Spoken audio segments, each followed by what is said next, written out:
하나 둘 셋. 마이크 테스팅 하나 둘 셋. 냥하 안녕하세요 여러분들, 반갑습니다. 혹시 제 소리가 잘 들리신다면은 서버 채팅방으로 반응해 주시면 감사드리겠고, 사전에 말씀드렸지만은 지역 채팅으로 바꿔주시면 감사드리겠습니다. 예, 슬러시 하고 지역 채팅으로 전환해 주셔서 다른 공적인 질문 외에 헷갈리지 않도록, 네, 운영진분들도 헷갈리지 않도록 이렇게 해주시면 감사드리겠고, 하여튼 본의 아니게 뭐 제 의도랑은 상관없이 또 예상 못한 이런 상황에 대해서도 염두는 해뒀으나 오히려 전화위복이 돼서 강연 중간에 뭐 리봇되는 상황이 생기거나 그런 거 없이 이어서 달려갈 수 있는 그런 시간이 되길 바라겠습니다. 마지막으로 한 번만 더 사전 공지해 드리겠습니다. 제 방에 에어컨이 없습니다. 예, 1평도 안 되는 이 방 컴퓨터 자리에 에어컨이 없어서 미니 선풍기들 한 3개, 4개 막 컴퓨터 열기도 시켜야 되기 때문에 그렇게 돌리면서 하고 있거든요. 그래서 제 마이크를 통해서 바람 소리가 조금 들어가실 수 있는데 그런 불편함이 조금 있으실 수 있다는 것만 좀 감안을 해 주시면은 될 것 같습니다. 이제 정말 강연을 시작해 보도록 하겠습니다.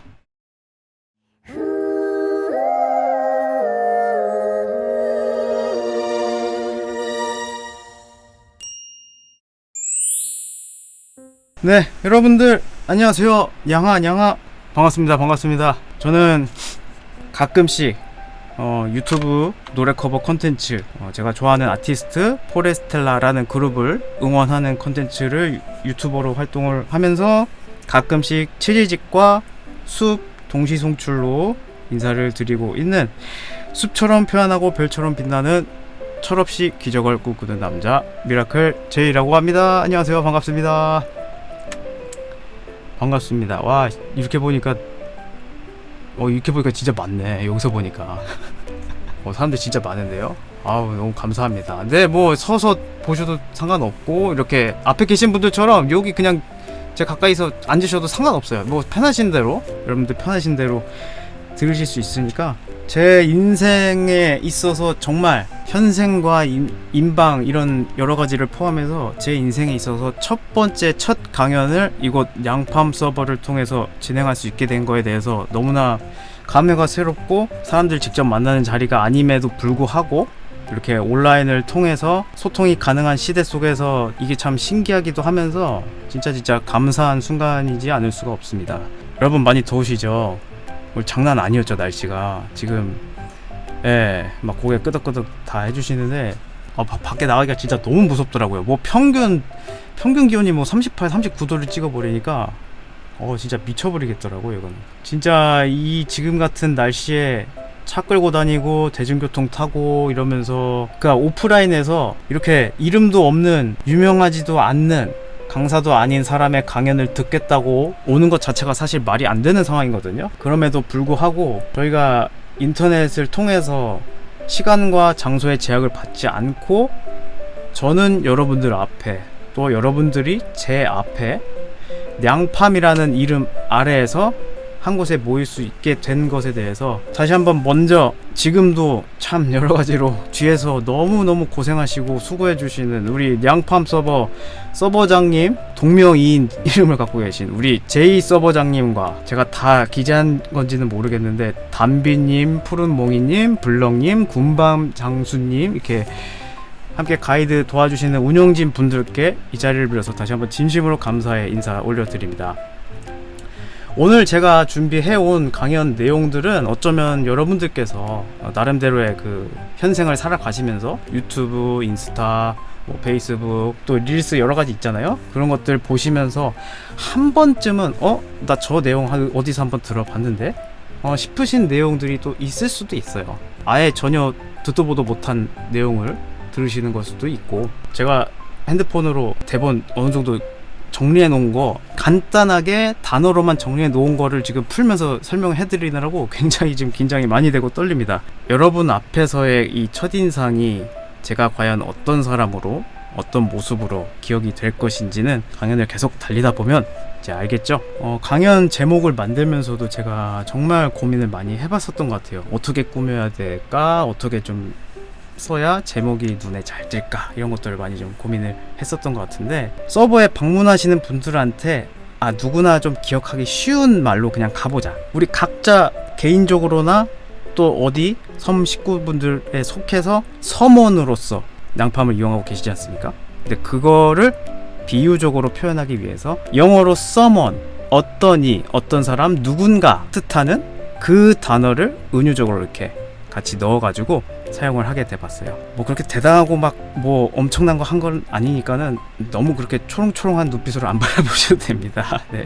하지만 오늘 같은 날은 그런 부담도 너무나 감사하다, 땡큐다 라는 거. 아마 저를 이제 몇 번 보신 분들은 아실 겁니다. 얼마 전에 한 2주 전쯤 됐을까요? 얼마 전에 제가 속한 할게업 섬, 저희 섬에서 양팜의 스케치북 진행을 했었죠. 시온님이라고 MC 사회보 주신 분 도움을 받아서 그때도 좀 소개를 해드렸습니다만, 제 목소리 몇 살인 것 같아요 여러분? 아마 모르시는 분들은 27, 31, 30, 그래도 26, 이전보다 그래도 레벨업이 됐네요, 연령대가.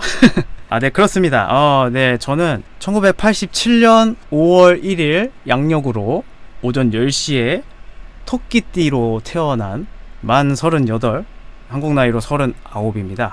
예, 그 나이로 지금 살아오고 있고, 딴 건 넘어가도록 할게요. 뭐 평소에 우리가 만나면서 얘기를 하면 되니까. 제가 인터넷 방송이라는 요런 뭐 인방 말고도 이런 게임 공간을 통해서 가끔 저한테 이렇게 말씀해 주시는 것들이 있었어요. 뭐냐면 제이님은 말씀 되게 차분하게 조리 있게 잘 하시는 것 같다. 뭔가 나도 나중에 제이님처럼 스토리텔링 하거나 이야기하는 것도 좀 잘하고 싶다, 이런 의견을 주신 분들이 몇 번 계셨었거든요. 저는 제 스스로를 객관적, 그러니까 제3자 입장에서 놓고 보는 연습을 좀 많이 하는 편이에요.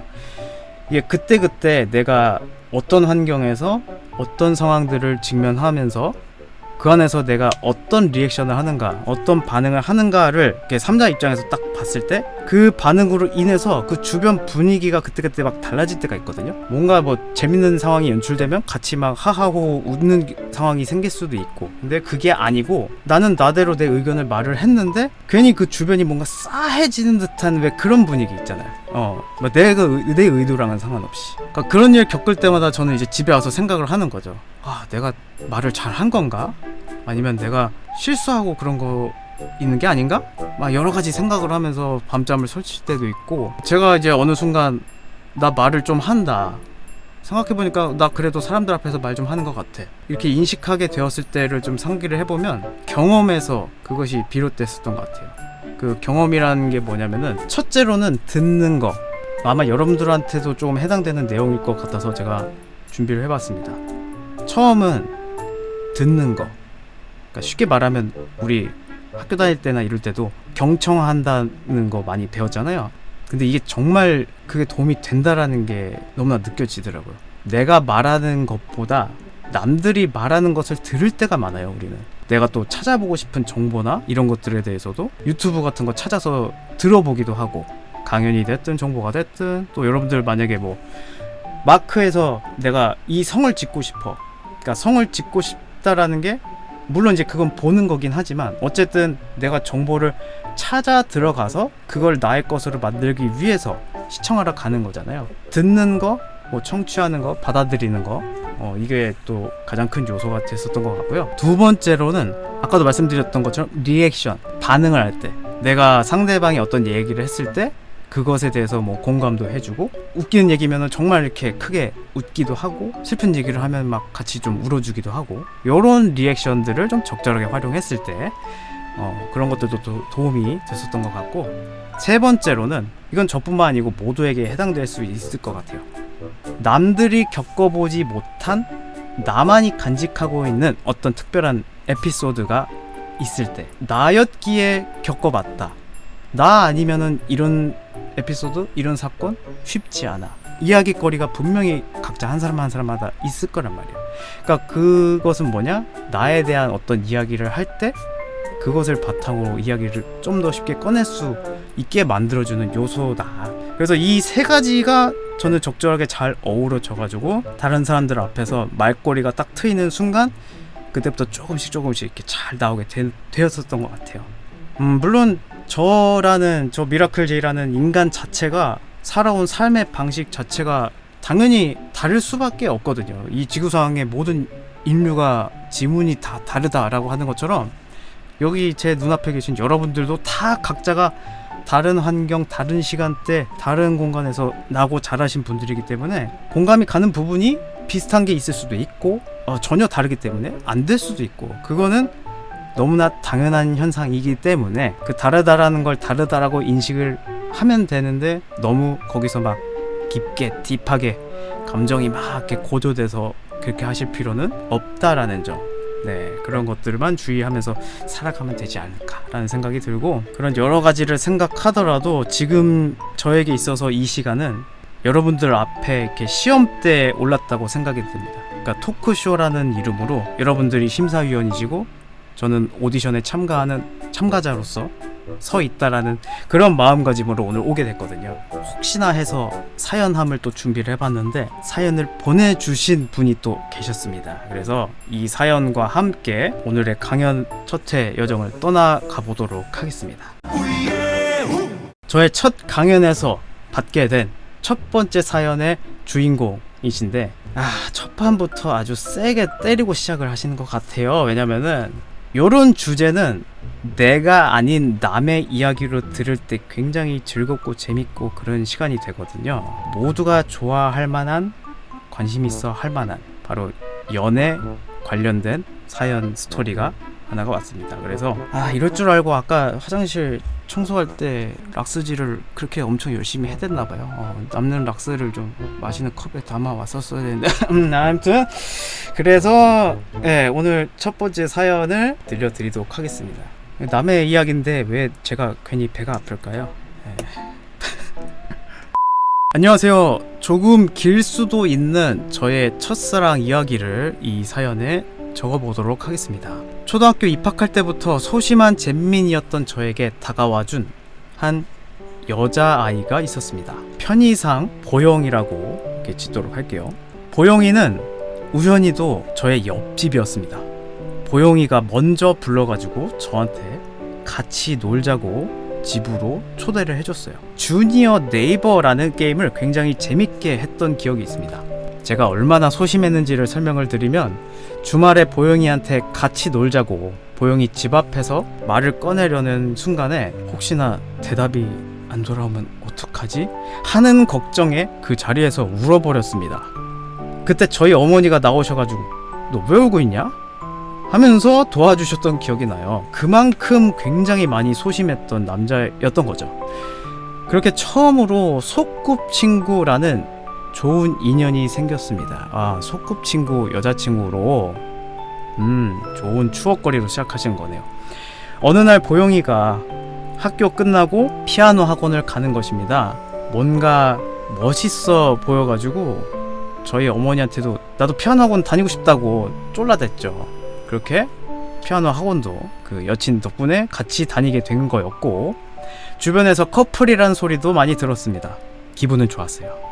겉으로는 티를 내진 못했고 학년을 올라갈수록 제가 좀 많이 괴롭혔던 것 같아요. 막 좋아하면은, 좋아하게 되면 이렇게 이성을 놀리고 괴롭히고 장난치고 그런다고 하잖아요. 그게 딱 저였던 것 같아요.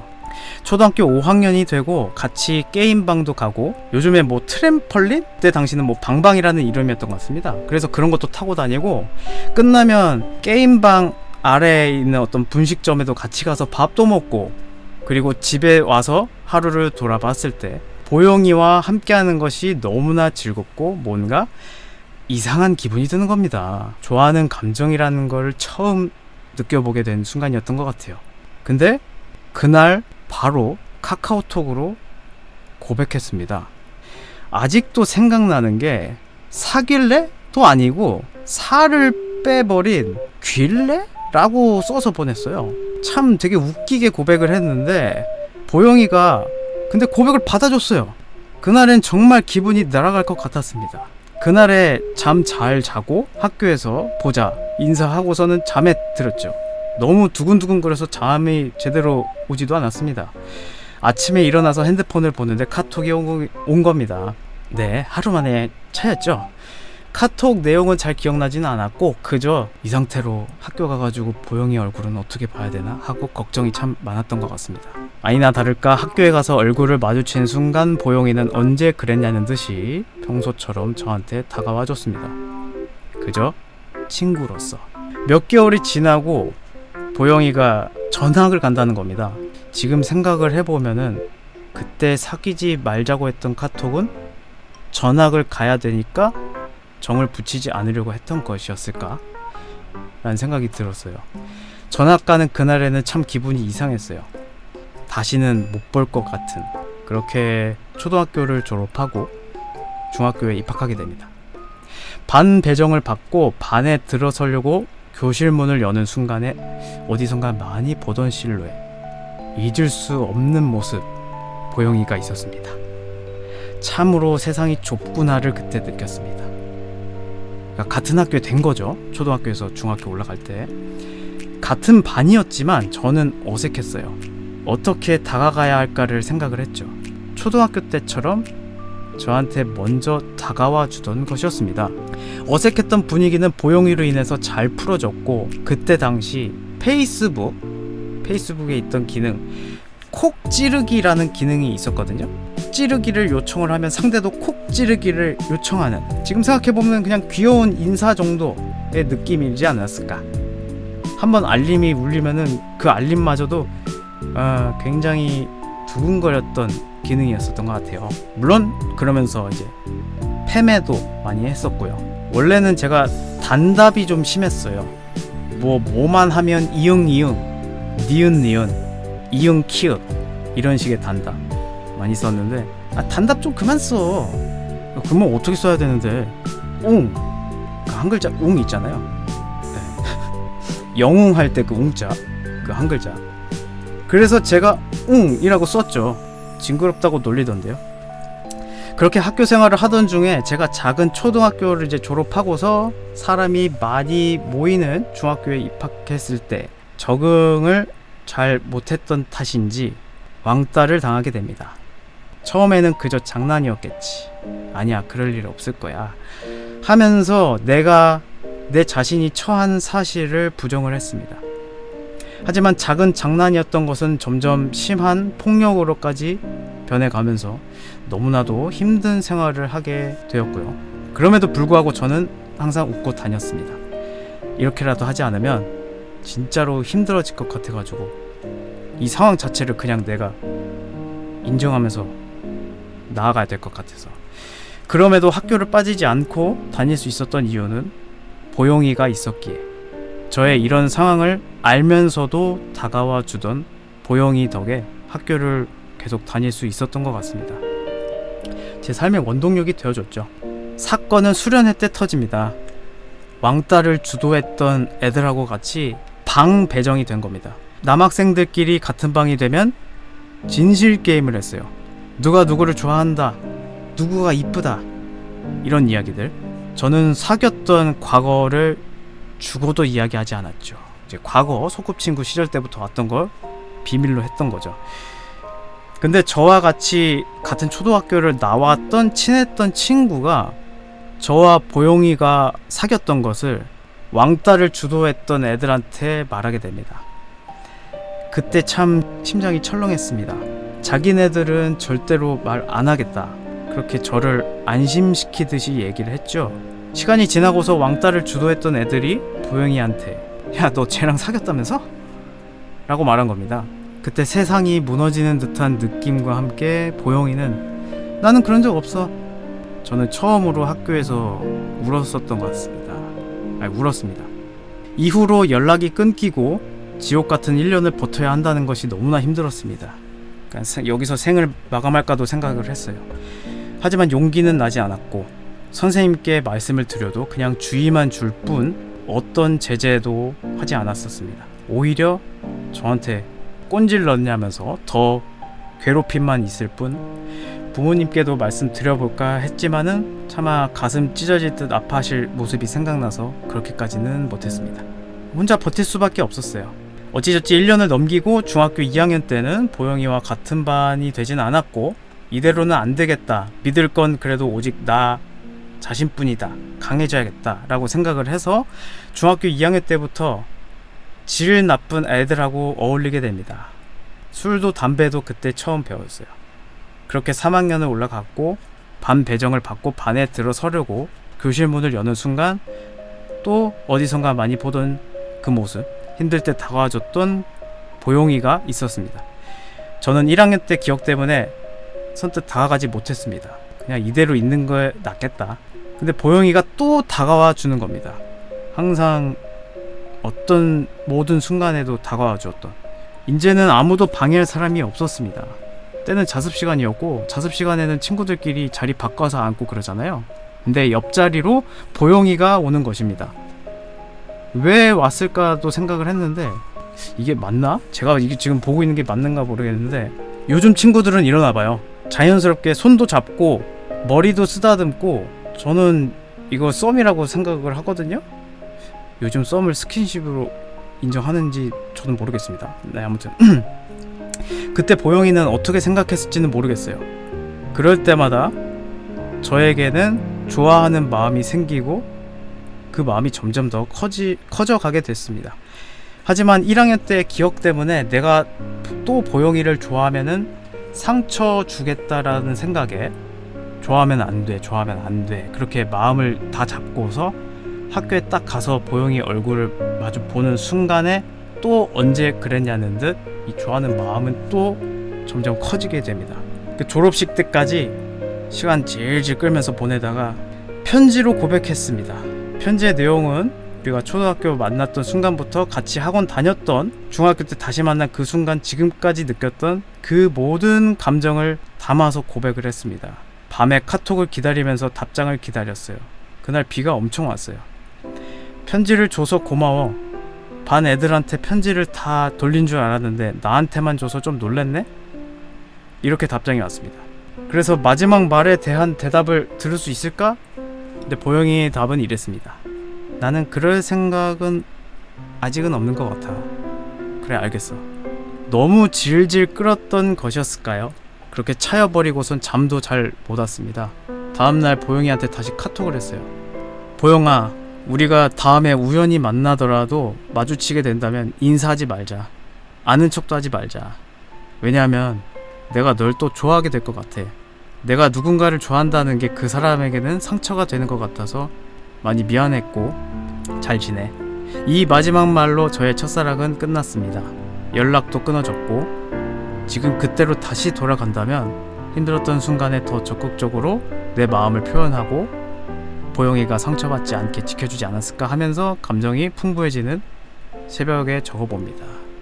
그 이후로 저는 여전히 아직도 여자친구를 사귀어보지도 못했고 대인 기피증, 여자 공포증이 생겨서 그래도 지금은 많이 나아진 편이긴 합니다. 여러분들의 첫사랑은 어떠셨나요? 아직까지도 생각나고 계시나요? 현재 진행 중이실까요? 좋은 인연으로 이어가고 계실까요? 라고 성심성의껏 이렇게 보내주셨었거든요. 정말 첫사랑은 안 되는 거구나. 네. 아유, 이 시간에 참 많은 분들이 그래도 경청해 주셔서 다시 한번 감사를 드리고, 이제 사연을 바탕으로 제가 또 이걸 나름대로 정리를 해서 여러분들이랑 어떻게 교감을 해야 될까 생각을 해봤는데, 일단 제일 먼저는 그 생각이 들었습니다. 먼저 요 이야기를 여러분들이 요즘 그냥 흔히들 생각하시는 MBTI 관점으로 구분해서 얘기를 해줘야 될까? F처럼? 아니면 T처럼? 그렇게 해서 얘기를 해줘야 될까? 그런 생각도 해보고 했었는데, 사실 그거는 좀 크게 의미는 없을 것 같고, 사람을 좋아하고 누군가를 딱 좋아한다는 마음이 생기게 되면은 이제 사람의 그 뇌 신경 속에서 누군가 이성한테 호감이 생기고 마음이 딱 간다라는 감정이 들었을 때 뇌하 수치에서 도파민이라는 물질이 튀어나온다고 합니다. 이건 뭐냐면은 무슨 역할을 해주냐면은 정말 말 그대로 하늘의 별도 달도 다 따다 줄 수 있을 것 같은, 나 서울 사람인데 부산 그까짓 거 왕복 가능해. 그러니까 이런 것들도 가능하게 만드는 에너지와 힘을 불러일으키는 그거라고 합니다. 한편으로는 참 대단하기도 하고, 실제로 장기 연애하신 분들 있잖아요.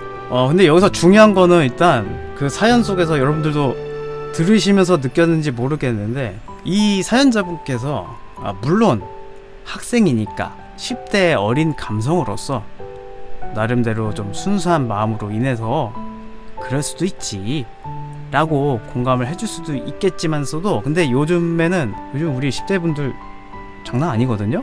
알 거 다 한단 말이에요. 남녀 사이 최악의 고백 방법이 뭐다? 메시지, 카톡, 일명 고백 공격이라고도 막 표현을 하기도 하는데, 그 아까 초등학교 이제 중학교 막 넘어가는 그 시점 소꿉친구라고 지내왔다고 했지 않습니까? 근데 일단 제가 봤을 때는 그런 것 같아요. 조금 많이 성급했다. 그 여자친구 답변했던 그 문장에서 이런 말이 있었어요. 나는 그럴 생각이 아직은 없는 것 같아. 고백을 받았을 때 나는 그럴 생각이 아직은 없는 것 같다. 저는 이 대목이 굉장히 중요했다고 생각하거든요. 흘려 보내는 말일 수도 있는데 여자 입장에서 이런 식의 표현을 했다? 저는 굉장히 중요하다고 생각합니다. 아직은이라는 키워드 기억하고 계세요. 사연자분이 어쨌든 본인이 원치 않게 따돌림이라는 그 시기를 또 보내시게 됐고, 그걸로 인해서 흑화하게 된 삶 자체가 그렇게 변질돼 버리는, 근데 그러한 시기에 이분께서 이 좋아하게 된 이 여친분은 당사자 입장에서는 이겁니다. 그 시기 가장 어두웠던 순간에 정말 밝게 빛나는 별 같은 존재로서 그 사람이 보였을 거예요. 이분 입장에서. 이런 주제는 사실 워낙 무거워서 그렇게 막 제가 3자 입장에서 꺼낸다는 것도 사실 되게 좀 설명하기도 어렵지만서도, 당사자분 입장이라고 보면은 그 시기에 뭐 만약에 주변에 친구들이 있었는데 어떤 위로의 메시지나 뭘 해준다, 주변에서 어떤 위로가 됐든 뭐가 됐든 받아들이기 힘드셨을 겁니다. 왜냐하면 정작 본인이 답답하고 힘들고 짜증나고 내가 이 학교를 이러고서 다니는 게 맞는 건가? 후회도 들기도 하고 그런 여러 가지 감정들이 있을 거란 말이에요. 근데 그런 사람한테 무슨 이야기를 한들 받아들이기 쉽지가 않을 거란 말이죠. 근데 냉정하게 얘기해서 그분이 그런 시기 속에서도 어쨌든 상대 이성분을 여자친구분을 이제 의식을 계속 하고 있었던 건데, 본인의 시선에서 바라보는 것과 여사친 분께서 바라보신 시선 자체는 다르게 보였을 거란 말이에요. 자, 이거를 살짝 여친분 입장에서 좀 돌아서 보겠습니다. 어릴 때부터 계속 알고 부모님도 알고 지내는, 친하게 지내온 사람인 건 맞아. 알고 지내고 편하고 밥 먹으러 다니고 같이 놀고. 중요한 게 그거예요. 내가 너랑 친하게 지내온 건 맞는데 근데 왜 이제 와서 갑자기? 이런 입장이지 않았을까 저는 생각이 들거든요. 여자분 입장에서. 저도 학창시절 때 저도 물론 이렇게 좋아했던 사람이 있었고 짝사랑만 한 14번 해서 실패했던 사람입니다. 네, 지금까지 살아오면서 학창시절 다 포함해서.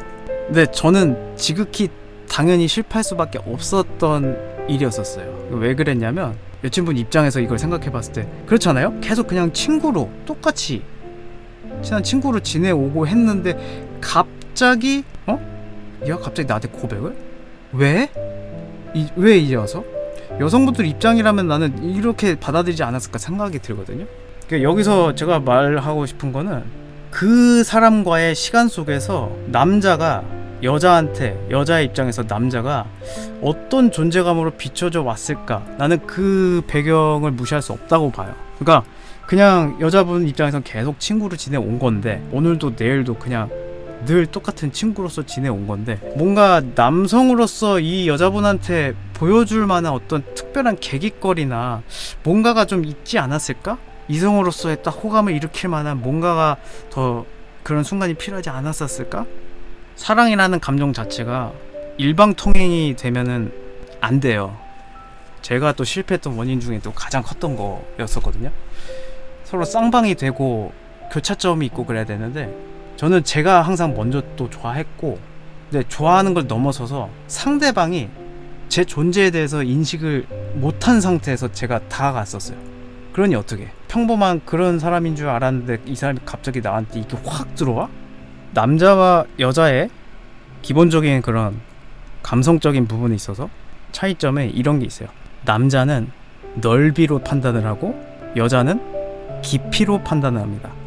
그러니까 남자는 좀 더 어떤 큰 범주의 것들, 결과물, 성취, 성과 이런 것들로 뭔가 상대에게 어필하기를 좀 원하는 경향이 크고, 여자분들 같은 경우는 그냥 정말 별것 아닌 사소한 것, 일상적인 것, 말 한마디, 행동 하나하나 과하지 않아도 돼.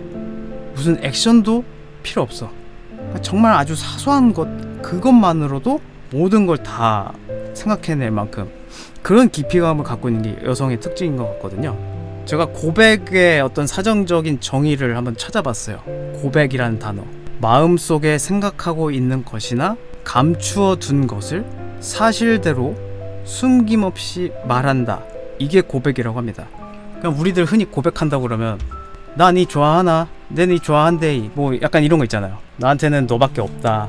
내가 사랑하는 거 너밖에 없다까. 우리는 그냥 고백을 이런 식으로 많이 해석하고 또 드라마나 매체나 이런 것들 통해서 많이 감상도 했었잖아요.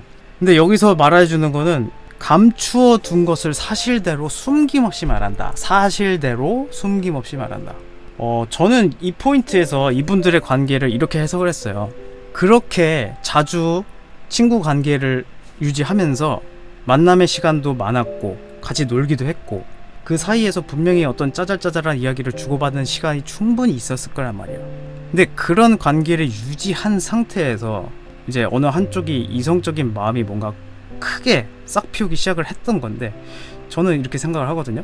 오히려 편한 친구 관계니까 나 같으면은 그 순간만큼은 솔직히 좀 남자 입장에서는 어떻게 보면 많이 쪽팔리기도 하고 수치스러울 수도 있어. 내가 공동체에서, 내가 반에서 지금 따돌림을 당하고 있다, 그런 상황이다, 이런 말하는 것 자체가 내 자신도 싫을 뿐더러 더군다나 내가 좋아하는 사람한테 이걸 얘기를 해야 된다? 라는 것 자체, 그것이 남자로서의 그 엄청난 자존심 플러스 자존감까지도 그냥 바닥으로 떨어뜨린다라고 생각이 들기 때문에, 그래서 그런 부분에 있어서 선뜻 말을 못 꺼내는 게 있을 수 있단 말이에요. 제가 앞서 말씀드린 거 고백의 정의로 이거를 갖다 넣는다고 하면은 이랬으면 어땠을까라는 거죠.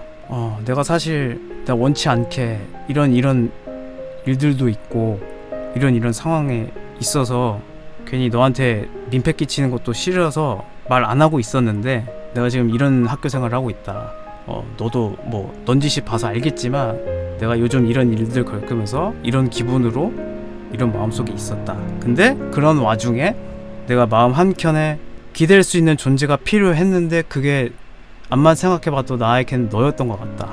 학교 올 때나 집에 갈 때면 늘 오기 싫었던 순간들이 많은데 그런 와중에서도 항상 생각나는 게 너였다. 이런 식으로 좀 담담하게 이야기를 전했으면 어땠을까라는 생각이 들었어요. 남자분들이 막상 이렇게 뭔가 여성분들 앞에서 자기의 힘, 자기의 어떤 매력, 어떤 여러 가지 좋은 점들을 많이 보이고 싶어서 그런 것들을 또 뽐내고 싶어서 마음은 항상 이렇게 잘 먹어. 마음 먹기는 잘해. 근데 막상 실제로 앞에 가서 뭘 하려고 하면 말하는 것도 그렇고 이게 고장나 버리잖아요. 그러니까 생각을 너무 많이 하는 것도 좀 이게 단점으로 작용하는 것도 있고, 괜히 사람들이 자만추 하는 게 이게 다른 게 아니에요. 나의 어떤 평범한 한 부분을 공유를 함에 있어서도 내가 이 사람한테 말을 꺼내는 게 너무 자연스럽고 또 너무 편하기도 해. 오히려 어떤 막 이쁜 단어, 이쁜 말로 이걸 막 꾸며서 얘기하려고 하는 것보다 그냥 평상시에 지금 내 모습 이대로, 그리고 내가 자연스럽게 멘트를 할 수 있는 그 상태.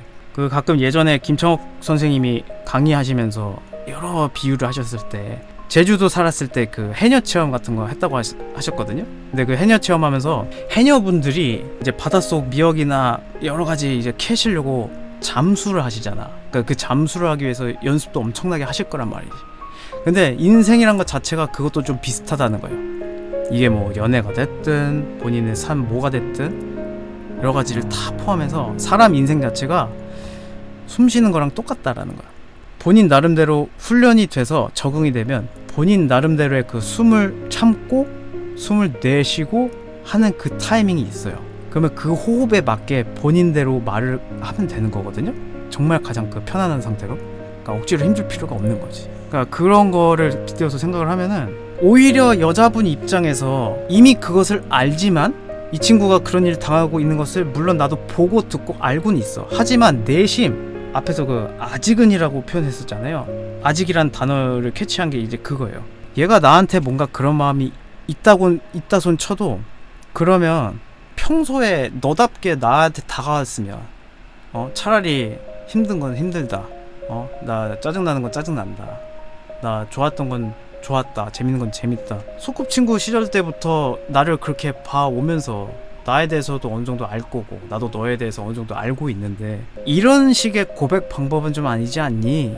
라는 그런 마음이 저는 있었을 거라고 보거든요. 이게 어떻게 보면 좀 되게 어려운 건데, 내가 다른 상대의 마음, 사람 마음을, 좋아하는 마음을 갖고 있어서 가까이 가고 싶고 다하고 싶은 그 마음이 너무 커서, 근데 또 나름대로 참고 인내하고 기다려보려고 애는 쓰는데, 근데 그 기다림이 기약이 없어 보이고 혹시나 내가 그 기다리는 그 와중에 다른 놈이 차가면 어떡하지? 이런 걱정이 또 많이 있을 거란 말이죠.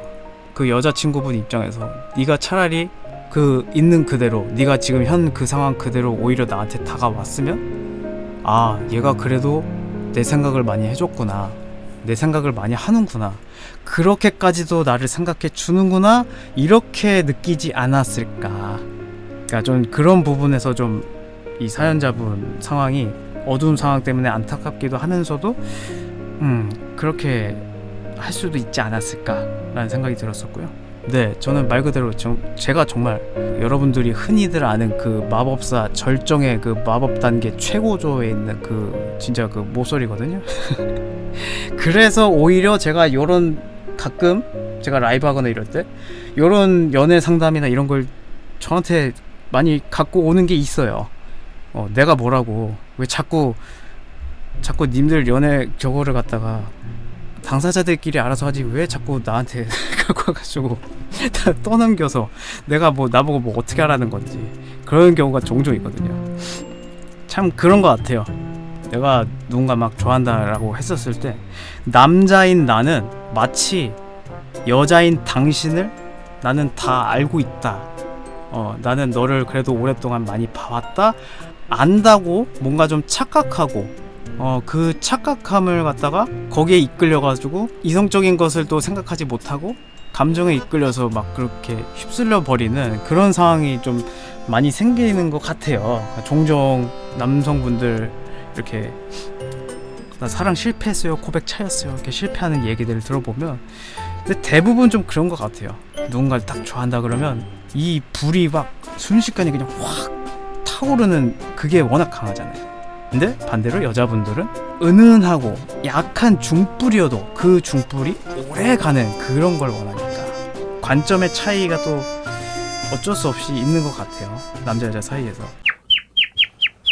저의 어떤 또 한 가지 요것만 이제 말씀드리고 슬슬 좀 마무리를 해볼까 합니다. 제가 라이브 할 때 저는 이제 전화 데이트라는 순서가 있어요. 그러니까 뭔가 이렇게 저는 오늘 강연을 하면서 여러분들 앞에서 대표로 말씀을 전해드리지만, 보통은 제가 라이브 하는 날이면 1대1로 전화 데이트 하는 날이 많이 있거든요. 한 20분 30분.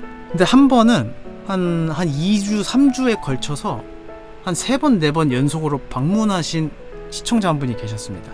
여성분이셨는데 자기의 어떤 가족 간의 어떤 관계적인 문제 플러스 진로 문제, 그 와중에 이제 남자친구분 애인하고 같이 사귀면서 여러 가지 막 복잡한 문제를 저한테 털어놓으시고 그렇게 얘기를 갖고 오셨었어요. 근데 가족관계 문제가 사실 제일 컸어가지고 그 당시에는 이렇게 대답을 해드렸거든요. 우리 청자분 나이도 그 정도면 그냥 어엿한 성년이고 충분히 혼자서 잘 지내실 수 있는 그 단계인데, 뭐가 됐든 그 가족한테 벗어나시는 게 낫겠다, 독립을 하실 수 있으면 더 좋고 정말로 집을 나오실 수 있으면 너무 좋겠다, 그러니까 지금 그런 말씀을 좀 드렸었거든요.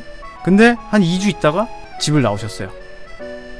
정말로 남자친구분이 너무 든든하게 너는 어떻게든 내가 뒤에서 밀어주고 받쳐주고 할 테니까 그런 거 신경 쓰지 말고 너는 네 하고 싶은 거, 네 진로 꿈 거기에 집중해라, 그거 집중해, 뭐 다른 거 물질적인 거 나 어차피 너랑 같이 결혼해서 살 사이니 그런 거 생각하지 말고 걱정하지 말고 너 하고 싶은 대로 해, 이런 식으로 남자친구분이 뒤에서 막 너무 든든하게 받쳐주는 사이였던 거야.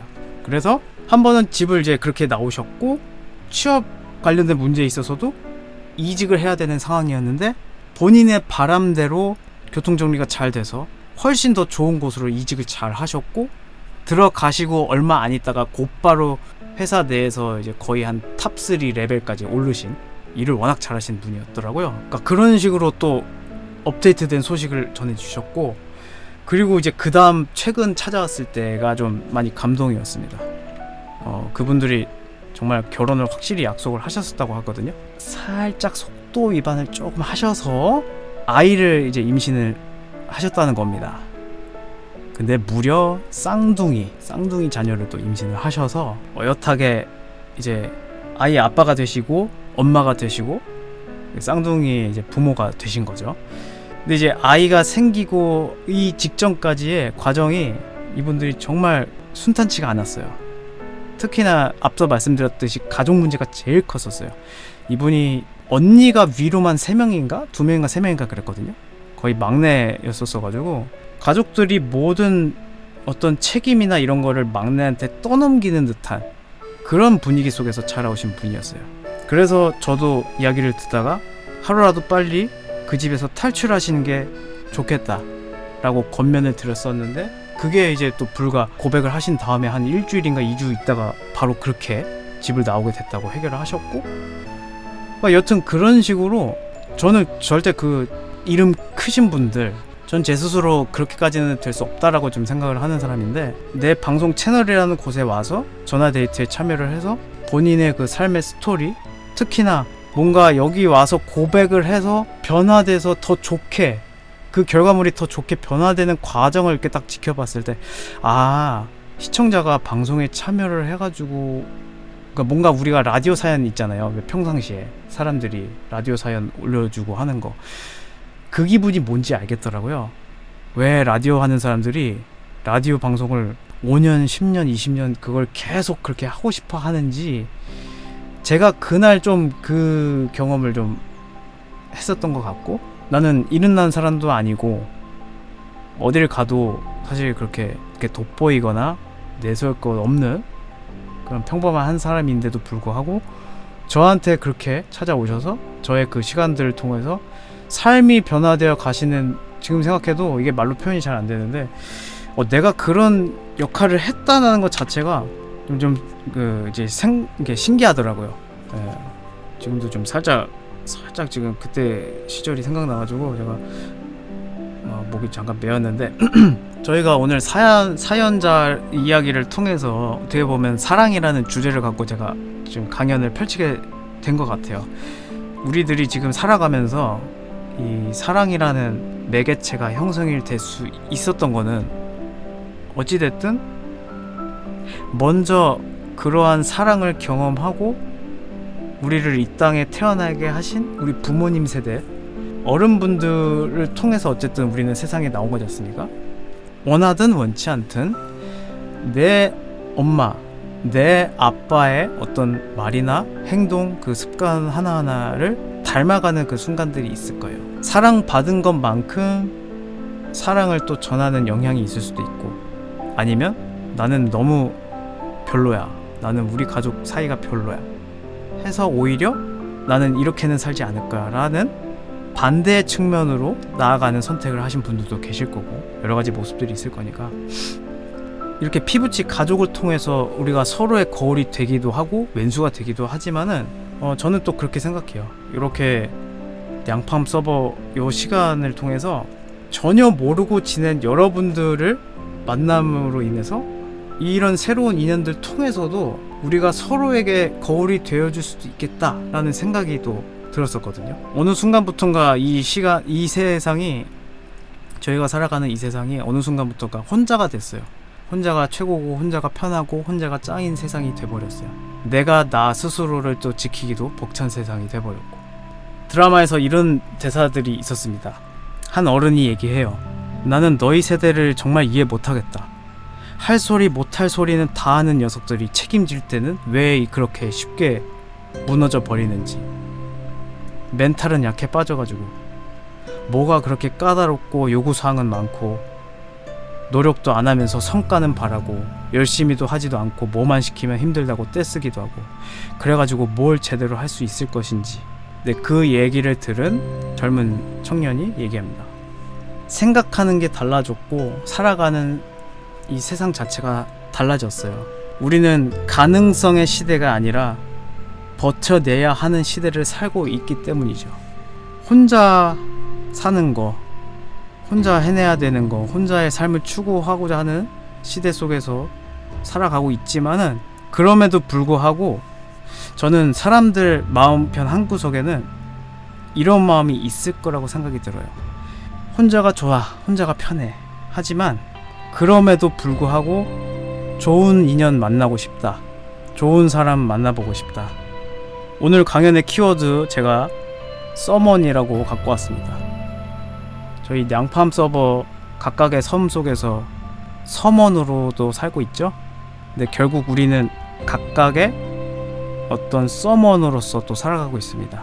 나는 다른 사람들로부터 서먼인 누군가가 될 수 있고, 제 앞에 계신 여러분들도 저에게 있어서는 또 다른 서먼으로서, 누군가로서 계신 분들입니다. 우리는 서로가 서로한테 나름대로, 각자 나름대로의 어떤 서먼으로서 존재하고 있지 않나. 그 때문에 우리 냥팜 마크 서버에서 각각의 서먼으로 또 다른 서먼으로 살아가면서 늘 똑같이 하는 마크 게임 시간 또는 방송 시간, 그걸 뛰어넘어서 우리들한테 있어서, 특히 저 개인적으로도 이 서버는 정말 너무 좋은 기억으로 남을 것 같습니다. 늘 보내는 이 기억들을 먹고 이 기억들로 하여금 추억으로 살아가는 우리 냥팜 서버 식구들이 되셨으면 좋겠고, 오늘 이렇게 제가 준비한, 정말 많이 부족했고 어설픈 게 많았는데, 인생 첫 강연 자리를 끝까지 떠나지 않으시고 또 자리 지켜주시는 우리 냥팜 서버 여러분들한테 정말 다시 한번 진심으로 너무나 감사를 드리고 정말 고마웠습니다. 혹 추후에 이 시간이 괜찮았다, 반응이 정말 괜찮다 싶으시면 그 다음에 할 기회가 생기면 그때 말 더듬지 않고 더 좋은 내용들, 더 여러분들 귀와 마음과 하루의 마무리를 차분하게 잘 정리해 드릴 수 있는 그런 시간으로 잘 갖고 와 보도록 하겠습니다. 오늘 함께 해주셔서 정말 너무나 감사드리고, 지금까지 냥토콘 제 1회 강연을 맡았던 저는 숲처럼 편안하고 별처럼 빛나는 철없이 지금도 기적을 꿈꾸는 남자 미라클 제이였습니다. 여러분들 감사합니다. 고맙습니다. 네, 감사합니다. 편하게들 이제 디코는 나가셔도 되고 저도 인게임으로 돌아가겠습니다. 고맙습니다. 감사합니다. 내 삶에 잠시 스쳐갈 천사일지 몰라. 어두운 세상 비추는 아름다운 그대.